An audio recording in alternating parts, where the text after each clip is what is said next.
اللهم صل على سيدنا محمد وعلى آل سيدنا محمد وبارك وسلم. الحمد لله وكفى وسلام على عباده الذين اصطفى اما بعد.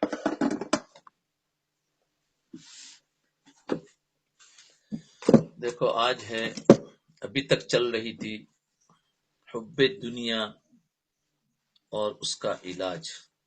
کافی دنوں سے پورا ایک ہفتہ تک اس کی مجلسیں چلی ہیں. آج ہے حب جاہ، یہ بھی دنیا ہے لیکن عنوان الگ ہے، حب جاہ اور اس کا علاج. حب جاہ کس کو کہتے ہیں؟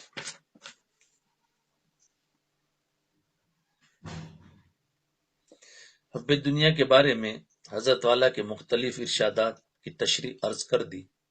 بقدر ضرورت اس کا بیان الحمدللہ ہو گیا. ابھی حب جاہ سے متعلق حضرت والا کے ارشادات ذکر کیے گئے ہیں. حب مال اور حب دنیا کی طرح حب جاہ بھی ایک بہت بڑا رذیلہ ہے، یعنی بہت بڑی بیماری ہے، اور یہ بھی باطن کی بہت بڑی بیماری ہے. جی تو دیکھا، ایک حب مال، حب دنیا، حب جاہ.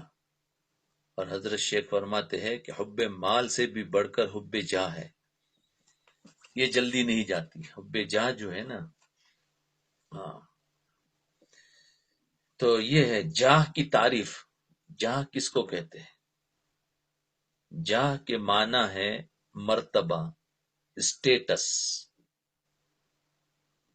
اسٹیٹس مرتبہ. مثلا کوئی بلند مرتبہ حاصل ہو گیا،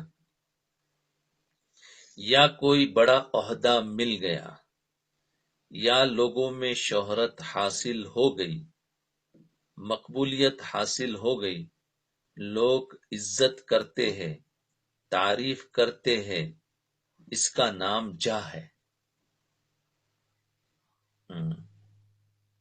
جی اس کا نام جاہ ہے. اور جاہ بھی ہر ایک کے اندر یہ بیماری. اب بتاؤ کتنے ہم بیمار ہیں؟ جگہ جگہ پر ہر ایک اپنی بیماری کو جان رہا ہے، کہا یہ بھی بیماری ہے اندر ہے، یہ بھی ہے، یہ بھی ہے. لیکن مشکل یہ ہے کہ ابھی تک علاج نہیں کرا رہے. اب اس سے زیادہ پاگل پن کون ہوگا کہ جس کو بیماری کا پتہ چل جائے اور پھر بھی علاج نہ کرائے. اگر جسمانی کا بیماری کا پتہ چل جائے تو کون ہے ہم میں سے فرصت نہیں ہوگا تو فرصت نکالے گا، پیسہ نہیں ہوگا تو پیسہ ملے گا، قرضہ لے گا، لیکن علاج کرائے گا. آج اور ہماری اس مجلسوں سے روحانی بیماری کا ہر ایک کو پتہ چل رہا ہے، لیکن ہم سے زیادہ محروم کون ہے کہ بیماری کا پتہ چلنے کے باوجود بھی علاج کی طرف متوجہ نہیں ہو رہے. ٹھیک ہے، اللہ توفیق دے. تو فرمایا جہاں کس کو کہتے ہیں؟ جہاں کہتے ہیں کسی کو کرسی مل جانا، کسی کی شہرت ہو جانا، کوئی مقبول ہو جانا، کسی کو عزت مل جانا، کسی کی تعریف لوگ شروع کر دی، اس کو کہتے ہیں جہاں.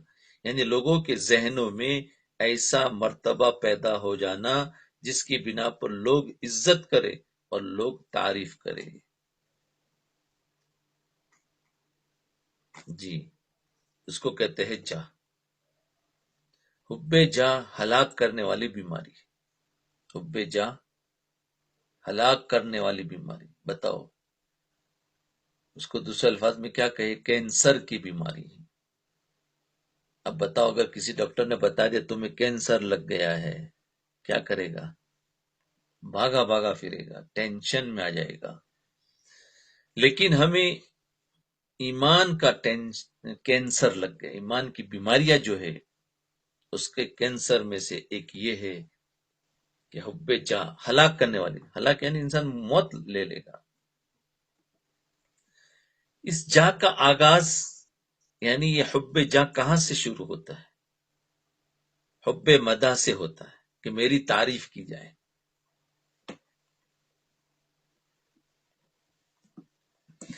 جی، یعنی دل میں خواہش پیدا ہونا کہ دوسرے لوگ میری تعریف کرے، ہاں، کیونکہ میں برائی نہ سنوں، میرے کام میں عیب مت نکالو، ہاں کہو، میری تعریف کرے۔ گویا کہ تعریف پسندی سے حب جاہ کا آغاز ہوتا ہے، تعریف پسندی، وہاں سے حب جاہ شروع ہوتی ہے، بھئی بڑھتی رہتی ہے۔ انسان حب جاہ والا ہمیشہ تعریف چاہتا ہے، اور جس کے اندر حب جاہ نہیں ہے، اس کی تعریف ہوئی تو الحمدللہ، نہیں ہوئی تو بھی الحمدللہ۔ جی، تو یاد رکھے، جب یہ حب جاہ آگے بڑھتی ہے، حب جاہ آگے بڑھتی ہے، تو یہ بھی حب مال کی طرح انسان کو ہلاک کر دیتی ہے۔ ایک حدیث شریف میں حضور اقدس صلی اللہ علیہ وسلم نے فرمایا، ما ذئبان جائعان ارسلا فی غنم بافسد لها من حرص المرء على المال والشرف لدینه، یعنی اگر دو بھوکے بھیڑیے بکریوں کے گلے میں یعنی بکریوں کے ریوڑ میں، گروپ میں چھوڑ دیے جائے، تو وہ بھیڑیے اتنا فساد، بھیڑیا یعنی شیر، وہ بکریوں کے اندر اگر چھوڑ دیا جائے، بکریوں کے گروپ میں، اب شیر کو چھوڑ دیا جائے تو کتنا فساد مچے گا۔ تو فرمایا ان کو، وہ بھی بھوکے ہو، اور پھر بکریوں کے اندر چھوڑ دیا جائے تو وہ بھیڑیے اتنا فساد نہیں مچائیں گے جتنا فساد جاہ کی محبت اور مال کی محبت انسان کے دین میں فساد مچاتی ہے۔ جاہ کی محبت اور مال کی محبت انسان کے دین کو کتنا تباہ کر دیتی ہے۔ بھوکے بھیڑیے بکریوں کو اتنا تباہ نہیں کر سکتے۔ جی، اور وہ بیماریاں ہمارے اندر، ہر ایک کے اندر ہے، جاہ کی محبت اور مال کی محبت۔ مال کی محبت تو کچھ محنت سے نکل جاتی ہے، جاہ کی محبت بہت ٹائم لگتا ہے۔ اللہ اکبر، کتنی سخت وعید ہے کہ انسان کے دین میں مچاتی ہے فساد۔ ایک تو بھیڑیا، اور اوپر سے بھوکا، پھر اس کو بکریوں کے ریوڑ میں، گلے میں چھوڑ دیا گیا، گلے میں چھوڑ دیا گیا ہو۔ اندازہ کرے کہ وہ بھیڑیا کتنا زبردست فساد مچائے گا، کتنی بکریوں کو چیر پھاڑ کر دے گا۔ لیکن یہ حب جاہ اور حب مال انسان کے دین کے اندر اس بھیڑیے سے بھی زیادہ فساد مچاتے ہیں۔ سمجھانے کے لیے مثال بچے، جی بالکل صحیح ہے، زیادہ فساد مچاتے اور انسان کے دین کو تباہ کر دیتے۔ میں نے بتایا نا، کینسر کی بیماری تباہ کر دیتے ہیں، دل کو تباہ کر دیتے ہیں، روحانی مراتب کو ختم کر دیتے ہیں، اخلاص کو ختم کر دیتے ہیں۔ ہو گیا، ہلاک کر دینے والی بیماری۔ اب بتاؤ، ہے آپ میں سے کوئی یہ کہے کہ بھئی میرے اندر حب جان نہیں ہے؟ ارے میرے اندر بھی ہے ابھی تک، اس کا علاج چالو ہے۔ اللہ دعا کرو آپ لوگ کے موت سے پہلے یہ حب جاہ بھی ختم ہو جائے۔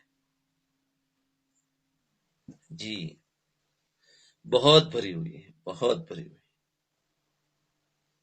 حب جاہ کا پہلا حملہ کہاں ہوتا ہے؟ ہاں، یاد رکھو، بہت عجیب مین پوائنٹ پر حملہ کرتا ہے، جس سے سارا دین ہی تباہ ہو جاتا ہے۔ دیکھیے، اگر اعمال، پہلا حملہ اس کا اخلاص پر ہوتا ہے، پہلا حملہ اخلاص پر، حالانکہ اخلاص آتا ہے سارے اعمال کرنے کے بعد، اخیر میں آتا ہے، اور حب جاہ کا پہلا حملہ سیدھا اخلاص پر ہوتا ہے۔ اب بتاؤ، جو برسوں کے بعد جو چیز ملتی ہے وہ حب جاہ سے بالکل ختم ہو جائے، اخلاص پر ہوتا ہے، اور اخلاص گیا تو دین گیا، اخلاص گیا تو دین گیا۔ کیونکہ آخرت میں کوئی عمل قبول ہی نہیں ہے، اخلاص والے عمل تو ہلکے ہو جائیں گے جی، اخلاص کے بغیر والے عمل، کیونکہ اخلاص والا عمل بھاری ہوتا ہے، اخلاص والا عمل چاہے تھوڑا سا ہی کیوں نہ ہو وہ بھاری ہو جاتا ہے جی۔ تو دیکھیے اگر اعمال سے اخلاص ختم ہو جائے تو پھر کیا باقی رہے گا؟ اگر اخلاص نہ رہا تو پھر عبادت بھی باقی نہ رہے گی، نماز پڑھی تو وہ بیکار اس لیے کہ اخلاص نہیں، روزہ رکھا تو وہ بیکار اس لیے کہ اخلاص نہیں، حج کیا یا عمرہ کیا تو وہ سب بیکار اس لیے کہ اخلاص نہیں۔ لہذا اگر اعمال سے اخلاص نکل جائے تو پھر کچھ بھی باقی نہیں رہے گا۔ اللہ اکبر، کیا باقی رہا؟ کتنا خطرناک حملہ ہے حب جاہ کا، اور اس حب جاہ کا سب سے پہلا وار اخلاص پر ہوتا ہے، کیونکہ حب جاہ پیدا ہونے کے بعد آدمی جو بھی عمل کرتا ہے وہ لوگوں کی تعریف حاصل کرنے کی غرض سے کرتا ہے۔ ارے کچھ سمجھے بھی ہو؟ ہاں تو بولو۔ ہاں جی، سب سے پہلا کیوں کہ حب جاہ والا عمل کرے گا تو چاہیں گے ذرا لوگ کیا کہتے ہیں، لوگوں کی تعریف حاصل کرنے کی غرض سے کرتا ہے، تاکہ لوگ میری تعریف کرے، تاکہ لوگ میری شہرت ہو، لوگوں میں میری شہرت ہو، تاکہ لوگوں میں میری مقبولیت ہو، اور میں نے کیا کس نے کیا بھائی؟ میں نے کیا، فلانے نے کیا، انگلیاں اٹھنے لگے، اس نے کیا۔ جب ان اغراض کے لیے وہ اعمال کر رہا ہے تو اخلاص فنا ہو گیا، ختم ہو گیا۔ جب اخلاص ختم ہو گیا تو ہر عبادت ختم ہو گئی۔ دیکھو کتنی بڑی بیماری ہے، ارے اب بھی سمجھ جاؤ، اس بیماری کا علاج کر لو، کہیں جانا نہیں ہے، صرف ایک فون سے رابطہ کر کے اپنا علاج کرا سکتے، اتنا آسان علاج ہے۔ پہلے تو لوگ علاج کرانے کے لیے برسوں کا سفر کرتے تھے، مہینوں ان کے پاس ٹھہرتے تھے۔ آج اللہ نے ہر چیز میں آسانی کر دی ہے، اپنے روحانی علاج کے لیے اللہ نے آسانی کر دی ہے، لیکن اس آسانی سے بھی اگر ہم نے اپنا علاج نہ کرایا تو ہماری جب کل قیامت کے دن اللہ کے پاس جائیں گے تو پوچھیں گے کہ تم اتنا آسان تھا، تم نے اپنا علاج کیوں نہیں کرایا؟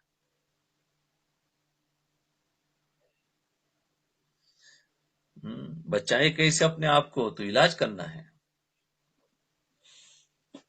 اور جو علاج کر رہے ہیں فون سے رابطہ رکھے جی، تو آپا سے رابطہ رکھنا ہے، میرے سے نہیں رکھنا ہے، مرد ہے وہ میرے سے رکھ لے، عورتیں ہیں ان سے رکھ لے، اور ان سے جو بات آئے گی علاج ہوتا جائے، اور بہت سو کا ہو رہا ہے الحمدللہ۔ تو فرمایا دیکھو یہ چیز بھی بچ سکتا ہے انسان، لیکن اس کا علاج ذرا لمبا کورس ہے، ایک دو دن کا نہیں ہے، لمبا کورس ہے۔ اسی لیے حدیث میں حضور اقدس صلی اللہ علیہ وسلم نے یہ نہیں فرمایا کہ حب مال اور حب جاہ دو بھوکے بھیڑیوں کے برابر فساد مچائیں گے، بلکہ فرمایا کہ اس سے زیادہ فساد مچائیں گے، کیونکہ وہ بھیڑیے تو صرف بکریوں کا گوشت کھائیں گے، بھیڑیے تو صرف بکریوں کا گوشت کھائیں گے، لیکن ہڈیاں چھوڑ دیں گے، ہڈیاں چھوڑ دیں گے۔ ہو سکتا ہے کہ کھال چھوڑ دے، دم چھوڑ دے، پاؤں چھوڑ دے، گویا کہ اکثر حصہ اگرچہ کھا لیں گے مگر پھر بھی کچھ نہ کچھ حصہ چھوڑ دیں گے۔ لیکن اگر حب جاہ اور حب مال انسان کے دین پر حملہ آور ہو جائے، حب مال یا حب جاہ انسان کے دل پر حملہ آور ہو جائے، العیاذ باللہ، العیاذ باللہ، تو پھر کچھ نہیں بچے گا، کچھ بھی نہیں بچے گا۔ وہ گوشت میں سے کچھ تو بچ جاتا ہے، کبھی ہڈی بچتی ہے، کھال بچتا ہے، لیکن یہ ایسا حملہ کرتا ہے کہ کچھ بھی نہیں بچتا۔ اخلاص پر حملہ ہو گیا، کچھ بھی نہیں بچا۔ ذرا سوچو، ٹھنڈے دل سے سوچو۔ اسی لیے تو بہت سے لوگوں کے دلوں کے وسوسے ہے کہ ہم اعمال کرتے ہیں، ہم ترقی کیوں نہیں کرتے؟ ہم اعمال کرتے ہیں، ہم ترقی کیوں نہیں کرتے؟ ہم وظائف پڑھتے ہیں، فائدہ کیوں نہیں ہوتا؟ وجہ یہی ہے کہ اخلاص پر حملہ ہو جاتا ہے تو کچھ پتہ ہی نہیں چلتا۔ ترقی کہاں سے ہوگی؟ ترقی ہوگی جب اخلاص ہوگا۔ جی تو فرمایا دیکھو اس لیے کہ ہر کام میں اخلاص ختم ہو جائے گا، اخلاص کے ختم ہونے سے کچھ نہیں بچتا، سارا عمل بیکار ہو جاتا ہے۔ اس لیے فرمایا کہ یہ حب مال اور حب جاہ دو بھوکے بھیڑیوں سے زیادہ فساد مچاتے ہیں۔ اللہ تعالی ہم سب کی حفاظت فرمائے، اللہ تعالی ہم سب کی حفاظت فرمائے، آمین۔ بہت خطرناک ہے، ڈر گیا، اللہ اکبر، کتنا زبردست بات بتائی ہے۔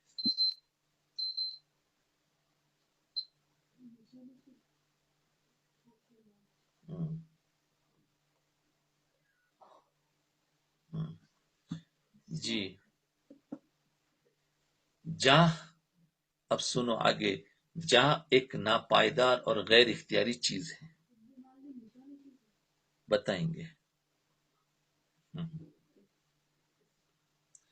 حب مال کے بارے میں تو گیا، وہ دنیا جو تھا نا، دنیا کے سارے جو تھے نا، جو باتیں بیانات، وہ سارے حب دنیا تھا، اس کے بارے میں تو تفصیل آ گئی۔ ابھی حب جاہ ہے، یہ بھی ایک دنیا ہے، لیکن اس کو حب جاہ یہ ایک الگ چیز ہے۔ حضرت شیخ رحمۃ اللہ علیہ اپنی فضائل کے اندر ایک جگہ پر لکھا ہے کہ حب فضائل صدقات میں کہ حب مال سے بھی زیادہ خطرناک حب جاہ ہے۔ یہ جاہ انتہائی ناپیدار چیز ہے، بلکہ ہوائی چیز ہے۔ جی جہاں تک مال کا تعلق ہے، کیونکہ جاہ جو ہے نا یہ ہوائی چیز ہے، یعنی کچھ دیکھ نہیں سکتے۔ جہاں ایسی چیز دیکھو، مال تو پتہ چلتا ہے کہ یہ مکان ہے، یہ بلڈنگ ہے، یہ کار ہے، یہ پیسے ہے کہ نہیں؟ تو مال تو پتہ چلتا ہے، یعنی سمجھو کہ وہ تو ہارڈ ویئر ہے اور یہ سافٹ ویئر ہے، بالکل۔ یہ جہاں جو ہے وہ اندر اندر کی چیز ہے، ہوائی چیز ہے، کچھ سمجھ میں نہیں آتا۔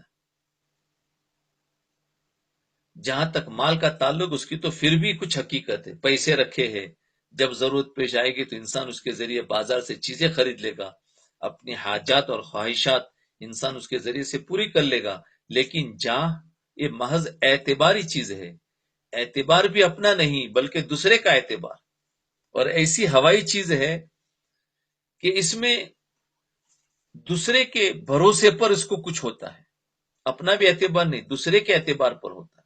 یعنی جب دوسرا تعریف کرے گا تو اس کو ملے گا، نہیں کرے گا تو کچھ نہیں ملے گا۔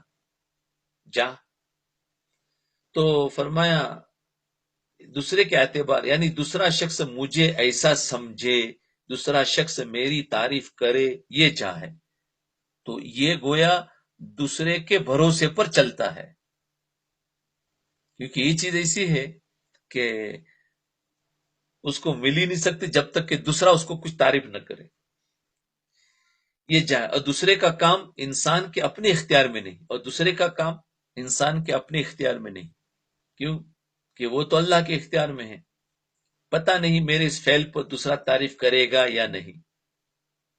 لیکن تمہارے دل میں اس بات کی طلب پیدا ہو گئی ہے کہ دوسرے لوگ مجھے اچھا سمجھے، دوسرے لوگ میری تعریف کرے، اور تعریف کرنا دوسروں کے اختیار میں ہے، تمہارے اختیار میں نہیں۔ اس اعتبار سے یہ حب جاہ ایک ناپائیدار اور ہوائی چیز ہے۔ اب ایک آدمی اپنے دل میں تو سمجھتا ہے میں بڑا بنوں، لوگ میری تعریف کرے، میری بات کو اچھی کہے، میری شہرت ہو جائے، یہ سب کچھ دل میں ہونا، یہی تو حب جاہ ہے۔ اب یہ ہے کہ لوگ نہ کرے تو اس کو کچھ ملنے والا نہیں ہے، لیکن حب جاہ کا گناہ ضرور ہوگا۔ کیوں؟ کیونکہ یہ تو اندر تو اس کو دل میں نیت ہے، لیکن یہ خود کچھ کر نہیں سکتا جب تک کہ دوسرا اس کو کچھ نہ کرے، تو خود کچھ نہیں کر سکتا۔ تو یہ ایسا گناہ ہے عجیب و غریب کہ اس کے ہاتھ میں کچھ نہیں اور اس کو گناہ ہو رہا ہے۔ سمجھ میں ہے؟ ہو سکتا ہے تم نے ایک کام کیا، دوسرے تعریف نہ کرے، تو اس نے اپنا تو سب کچھ لگایا، لیکن حب جا تو دل میں رہی کیونکہ دل میں تھا کہ کوئی میری تعریف کرے، لیکن نہیں کی، بلکہ لوگوں نے برائی بیان کی۔ تو یہ تھا، اس لیے کہتے ہیں کہ یہ ناپائیدار یعنی رہنے والی چیز نہیں، ہوائی چیز ہے۔ انسان کے اختیار میں زیادہ سے زیادہ یہ ہے کہ وہ کوئی منصب حاصل کر لے۔ انسان کے اختیار میں کیا ہے کہ وہ کوئی منصب حاصل کر لے، کرسی حاصل کر لے، زیادہ سے زیادہ بہت کچھ ادھر ادھر لڑائی کر کے، تو یہ اس کو جاہ مل گئی۔ کوئی عہدہ حاصل کر لے، لیکن تنہا منصب اور عہدے سے تو جاہ حاصل نہیں ہوتی۔ جہاں تو اس وقت حاصل ہوتی جب اس منصب اور اس عہدے کے نتیجے میں لوگوں میں وقت پیدا ہو، ورنہ کتنے ایسے منصب اور عہدے والے ایسے ہیں کہ ان کو ان کے منصب اور عہدہ تو مل گیا، یعنی کرسی میں اس کو کہتا ہوں، کرسی تو مل گئی، اس کے باوجود لوگوں کے دلوں میں اس کی وقت پیدا نہیں ہوئی، اس کے باوجود لوگوں کے دلوں میں اس کی وقت پیدا نہیں ہوئی، لہذا مقصد حاصل نہ ہوا۔ اس لیے جہاں ایسی بے اعتبار بے ثبات چیز ہے کہ اس کا تعلق دوسروں سے ہے، اس کا حاصل کرنا اپنے اختیار میں نہیں۔ اس لیے سب سے پہلے انسان کو اس نقطے پر غور کرنا چاہیے کہ میں کس مصیبت میں پھنس گیا اور ایک ایسی چیز کے پیچھے پڑ گیا جس کا تعلق دوسروں سے ہے اور اپنے اختیار میں نہیں۔ اس فکر میں کہاں پڑ گیا؟ اس فکر کو چھوڑو۔ سمجھے؟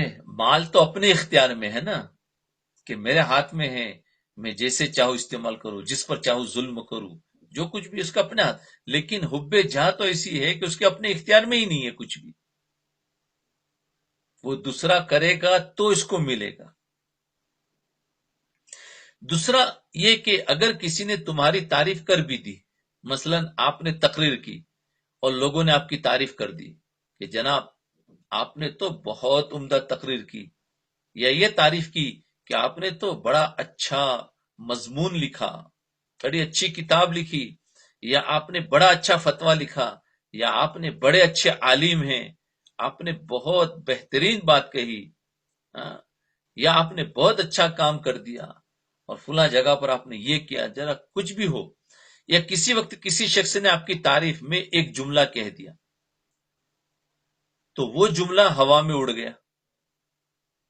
کسی نے ہماری تعریف میں جملہ کہہ دیا تو جملہ ہوا میں اڑ گیا، اور اس وقت وہ جملہ سن کر آپ کو جو لذت محسوس ہوئی کہ اس نے میری تعریف کی، وہ لذت ایک لمحہ بھر کی تھی۔ کسی نے تعریف کی تو ہمیں جو اس پر ٹیسٹ ملا، لذت ملی، کتنی؟ ایک لمحہ، ایک سیکنڈ کا، باقی تو ہوا میں اڑ گیا۔ ایک لمحہ کی تھی وہ لذت، ہوا میں پھر اڑ گئی۔ ارے سمجھ رہے ہیں نا؟ یہ ایسا ہی ہو رہا ہے نا؟ ہاں تو بولو جی۔ تو وہ ہمارے حضرت ڈاکٹر عبدالحی صاحب رحمۃ اللہ علیہ فرمایا کرتے تھے کہ اس لذت کو برقرار رکھنے کا کوئی طریقہ نہیں، اس لذت کو برقرار رکھنے کا کوئی طریقہ نہیں۔ ہاں یہ ہو سکتا ہے کہ آپ اسی شخص سے کہے کہ آپ نے جو بات فرمائی تھی وہ بہت اچھی تھی، دوبارہ وہ بات فرما دے۔ جب وہ دوبارہ کہہ دے تو پھر اس سے کہے کہ تیسری مرتبہ پھر کہہ دو۔ نتیجہ یہ کہ چند لمحوں کے لیے اس نے جو تعریف کی وہ ہوا میں اڑ گئی، اس لیے کہ یہ کہتے ہوئے شرم آئے گی کہ ذرا دوبارہ میری تعریف کر دو۔ اللہ کو لہذا تعریف کا جو جملہ کسی شخص نے تمہارے بارے میں ایک مرتبہ کہہ دیا وہ دوبارہ نہیں لوٹ سکتا۔ اب یہی ہو سکتا ہے کہ تم بیٹھے ہوئے تصور کرتے رہو کہ کیا اچھا وقت تھا جب فلاں شخص نے جملہ کہا تھا، اس کو سن کر بڑا لطف آیا تھا، یہ تصور کر کے مزے لیتے رہو جی۔ اور بہت سے لوگ تو کیا کرتے ہیں، ان جملوں کو پھر کسی مجلس میں دہراتے ہیں، دیکھو ہم نے یہ کام کیا تو ہمیں یہ رپورٹ ملی، یہ ملا، اس نے ایسی تعریف کی، اس نے ایسی، تو گویا وہ تعریف کو دوبارہ لوٹا کر پھر اپنے آپ کو لذت حاصل کر رہے ہوتے ہیں۔ اور آج تو اسی سے تو ساری مجلسیں بھری ہوتی ہے، ہر ایک چاہتا ہے، حب جاہ ہے نا ہر جگہ پر، اور وہ نہ بتاؤ تو پتہ ہی نہیں چلتا، کیونکہ آج لوگ بھی اس کے مزے لینے لگے کہ ہاں آپ بتاؤ کیا ہوا ہے، حالانکہ ان کو دیکھنا چاہیے کہ کیا کیا ہے۔ یہ ہے شریعت کہ جا کے دیکھو کہ کیا کیا، یہ مت ہے کہ تم بتاؤ کیا کیا تم نے۔ تو یہ اس میں کیا ہے، ہمارے اندر حب جاہ کی ہوتی ہے کہ ہمیں سناؤ۔ تو فرمائے تصور کر کے مزے لیتے رہو، جہاں کی ساری حقیقت بس یہ ہے کہ اس کے علاوہ کچھ نہیں، اس لیے یہ بالکل بے ثبات اور ناپائیدار ہے، اس کی کوئی حقیقت نہیں، ہوا میں اڑ جانے والی چیز ہے۔ اب یہ بیماری کا تو پتہ چل گیا، اب یہ بیماری کیسے ختم ہو اس کا طریقہ سنو۔ ہاں، عمومی علاج تو بتا دیں گے نا، اس کو کہتے ہیں جنرل دوا۔ اگر اس کے ذریعے سے بھی ختم نہ ہو تو پھر ایڈمٹ ہونا پڑے گا۔ ہوتا ہے نا، ڈاکٹر کے پاس جاؤ تو پہلے جنرل دوا دیتا ہے، بولے جاؤ 3-4 دن کھا لو پی لو، اور اس کے بعد بھی اگر اچھا نہ ہوا تو پھر ایڈمٹ ہونا پڑے گا آپ کو، پھر باقاعدہ علاج کرنا پڑتا ہے۔ تو یہ جنرل، کیونکہ ہر جگہ پر آپ کو جنرل دوا تو بتا دی گئی ہے۔ حب مال آیا تو اس کی بھی جنرل دوا آ گئی ہے، اور غیبت کی، غصے کی، سب کی جنرل دوا آ گئی ہے، لیکن اس دوا کو استعمال کرنے کے بعد بھی فائدہ نہ ہو تو پھر ایڈمٹ ہونا پڑتا ہے، ہاں، ہاسپٹل میں، روحانی ہاسپٹل میں۔ جی، ہمارے حضرت ڈاکٹر عبدالحی صاحب رحمۃ اللہ علیہ جاہ کے بارے میں ایک شعر پڑھا کرتے تھے، جاہ کے بارے میں ایک شعر پڑھا کرتے تھے، یاد رکھنے کے قابل ہے، اور حب جاہ کو ختم کرنے کے لیے بہترین نسخہ ہے۔ فرماتے تھے گرد ہو جاتی ہے حب جاہ دنیا، حب جاہ دنیا جس کے بعد، گرد ہو جاتی ہے حب جاہ دنیا جس کے بعد، ایک ذرا سی بات ہے یہ دل کہ پھر کیا اس کے بعد، ایک ذرا سی بات ہے یہ دل کہ پھر کیا اس کے بعد، یعنی اگر آدمی سوچے کہ پھر کیا اس کے بعد تو ساری حب جاہ ختم ہو جائے گی، سارے حب جاہ، کیونکہ کسی نے تعریف کر دی تو اس کے بعد کیا، کچھ نہیں، وہ تو اڑ گیا، اب کیا، کچھ بھی نہیں ہے۔ تو فرمایا حب جاہ ختم ہے، کیونکہ اگر اس نے میری تعریف کر بھی دی اور مجھے اچھا کہہ بھی دیا تو تعریف کا اور اس اچھا کہنے کا کیا حاصل، کچھ حاصل نہیں۔ کیا اس تعریف کرنے سے کچھ پیسے مل گئے، کچھ دولت مل گئی، کوئی جنت مل گئی، یا جہنم سے چھٹکارا ہو گیا، جہنم سے چھٹکارے کا پروانہ سرٹیفکیٹ مل گیا، کیا ملا، کیا ملا، کچھ نہیں ملا۔ لہذا انسان یہ سوچے کہ اگر کسی نے میری تعریف کر دی تو کیا، اور نہیں کی تو کیا، کر دی تو کیا، نہیں کی تو کیا، جس کے لیے ہم نے کیا ہے وہ تو دیکھ رہا ہے نا۔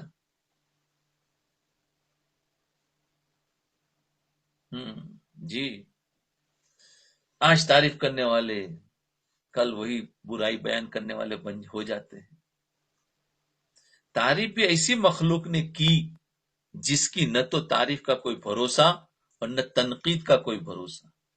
جو تعریف کرنے والے ہیں وہ تو مخلوق ہے، اور مخلوق بھی ایسی ہے کہ اس کا کوئی بھروسہ، آج تعریف کر رہی ہے اور کل برائی کرے گی، آج تعریف کر رہی ہے تو کل کو گالی دے گی۔ آج تو اس نے تمہاری تعریف کر دی، لیکن کل کو جب آپ ذرا سی کوئی بات اس کی طبیعت کے خلاف کر دیں گے تو ساری تعریفیں دھری رہ جائے گی اور آپ کو گالی دیتا پھرے گا۔ جی، گالی دیتے پھریں گے۔ ہاں، ارے کل تو ہماری تعریف ہو رہی تھی اور پھر آج کیا ہوا، آج ان کی اپنی مرضی کے موافق بات نہیں ہوئی تو کیا ہوگا، ارے وہ تو ایسے ہیں تیسے ہیں نا، اب ساری برائیاں شروع، پھر کل واپس کچھ ان کو کر دوں گے تو پھر تعریف شروع ہو جائے، تو یہ کیا انسان کی تعریف کا کیا بھروسہ۔ اس لیے ایک اللہ کو راضی کرنے کے لیے کام کرتے جاؤ، مخلوق تو اپنی تعریف کرے کہ گالیاں دے کہ کچھ بھی کرے، بھونکنے والے بھونکتے رہیں گے، ہم آگے چلتے رہیں گے۔ تو پھر فرمایا آپ کو گالی دیتا پھرے گا، برا بھلا کہتا پھرے گا، اس لیے کہ جو تعریف کرتا ہے وہ کبھی نہ کبھی برائی بھی کرے گا۔ اور واقعی جو تمہاری تعریف کر رہا ہے نا بہت زیادہ، تو اس سے ڈرتے رہو، اس لیے کہ اس کا کوئی پتہ نہیں، یہ تعریف کر رہا ہے، ہو سکتا ہے میرے سے کچھ کام نکالنا چاہ رہا ہو، اور جب اس کا کام نہیں نکلے گا تو پھر وہی برائی بیان کرنا شروع کر دے گا۔ چاپلوسی اس کو کہتے ہیں، وہ تعریف کرتا ہے جی، اس لیے تعریف کر کے ہم پھول جاتے ہیں، او ماشاء اللہ، ان کو پتہ نہیں ہے کہ وہ تعریف کر رہا ہے تو تم سے کچھ لینا بھی چاہتا ہے نا۔ دیکھو ایک مسکین ہوتا ہے، وہ آتا ہے تو آپ تو ایسے ویسے تیسے، اب وہ ہماری تعریف کر رہا ہے، کیا مطلب؟ ارے سمجھ جاؤ نا، کیا بھائی کچھ تو دے دو۔ وہ مانگتا نہیں ہے لیکن تعریف کر رہا ہے، تو تعریف کر رہا ہے کچھ دو، اگر تم نے دیا تو ٹھیک ہے، اور نہیں دیا تو دوسرے کو جا کر کہیں گے یار یہ تو بڑا بخیل ہے۔ اب دیکھا، یہ پیچھے سے پھر گالیاں دے گا، کیونکہ اس کا مقصد پورا نہیں ہوا۔ جی، تو فرمایا وہ کبھی نہ کبھی برائی بھی کرے گا، خاص طور پر وہ لوگ جو نہ تو تعریف کرتے وقت حدود کے پابند رہتے اور نہ تنقید کرتے وقت حدود کے پابند رہتے ہیں، لہذا کسی کی تعریف سے خوش ہونا بیکار اور بے فائدہ ہے۔ اور واقعتاً بہت صحیح بات دل کو لگی ہے کہ ہم نے دیکھے ایسے بندے جو کبھی ملتے ہیں ہم سے تو ایسی تعریف کرتے ہیں کہ او ہو، لیکن پیچھے سے جو برائی ہوتی ہے وہ بھی ہم کو ملتی ہے، تو اس سے پتہ چلتا ہے کہ دیکھو یہ کیسے منافق طبیعت کے ہیں، کہ سامنے تو ایسا بول رہے تھے کہ کوئی بازو میں ہو تو سنے تو کہتا ماشاء اللہ یہ ان کی کتنی عزت کرتا ہے، اور پیچھے سے جو باتیں کرتے وہ ملتی ہے